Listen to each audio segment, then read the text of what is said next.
For example రీసెంట్గా సాయి శివాని అని మన వరంగల్ అమ్మాయి సివిల్స్లో యూపీఎస్సీలో టాప్ ర్యాంకర్గా నిలిచింది. ఆవిడ ఇంటర్వ్యూస్ చూశాను. చాలా రోజుల నుంచి ఆవిడ మొబైల్ ఫోన్ వాడలేదు.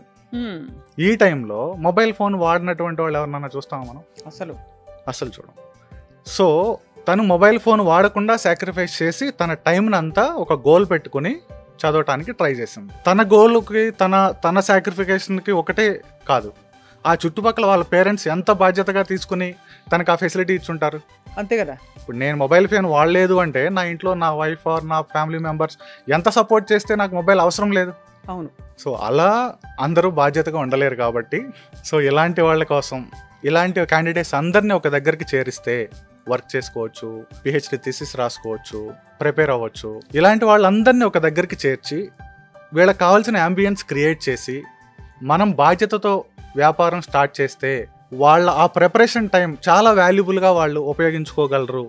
సంవత్సరాలు చదివేదానికన్నా కొన్ని మంత్స్లోనే అంబియన్స్ కరెక్ట్గా ఉంటే కాన్సన్ట్రేషన్ బెటర్గా ఉంటుంది. ఎస్.